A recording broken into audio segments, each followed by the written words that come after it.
Good morning. This is a special coverage of the coronavirus crisis using combined forces of News 5 and Signal TV's One News, Radio 5, and 1PH. Overseas Workers Welfare Deputy Administrator Mocha Uzon is again the subject of debate and discussion in social media after meeting repatriated overseas workers in a large crowd in Lian, Batangas. Uzon posted photos on Facebook over the weekend showing her facilitating an event in an open space area with a crowd of overseas workers. Netizens were quick to point out that Uzon failed to impose social distancing measures. Uzon shot back at critics, saying they observed proper protocol in their visit to the quarantine facility in Batangas. She said they were merely handing out hygiene kits and checking on their repatriates' well-being. Uzon says that OWA is still looking for possible temporary accommodations for thousands of repatriates expected to be back home amid the ongoing pandemic.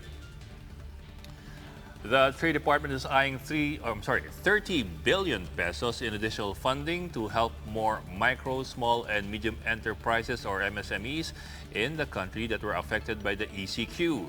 Talking to One News' The Chief, Trade Secretary Ramon Lopez says the department has developed a program with Land Bank and the Development Bank of the Philippines for the 30 billion peso lending fund to help small businesses get back on their feet. DTI's financing arm, the Small Business Corporation, has previously set up only 1 billion pesos for affected MSMEs under the Pagbabago at Pag-Asenso program. Businesses qualified for the program can borrow up to 500,000 pesos depending on their asset size.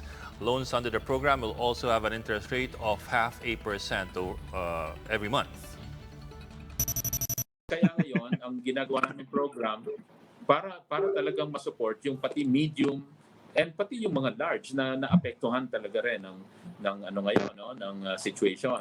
Kaya we've developed a program with the DBP Land Bank na mas lakihan yung pondo, something like 30 billion ang portfolio that can be lent out also to the SMEs. Metro Manila policemen have been embroiled in separate controversies of alleged power abuse in recent days. But according to NCRPO Chief Debold Sinas, there may be a need to give them a break to check on their mental health as well. In a virtual press conference on Tuesday, Sinas says police officers have been on duty for as much as 45 days straight. He says long hours on the job amid the global pandemic may take a toll on their mental stability.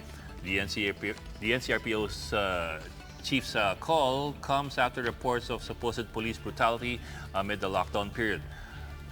Earlier, ex-Army officer Winston Ragos, who was said to be suffering from post-traumatic stress disorder, was shot dead by police in Quezon City. Sinas is now requesting for additional men from the PNP to augment their current force manning various checkpoints in Metro Manila.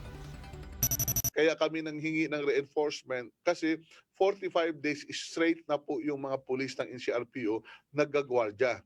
Kailangan din siguro ng konting reprieve or kailangan ng konting pahinga. In other news, 3 drug suspects were arrested in the buy-bust operation in Balangcas, Valenzuela City. Authorities recovered around 70 grams of crystal meth or shabu worth 470,000 pesos and cell phones.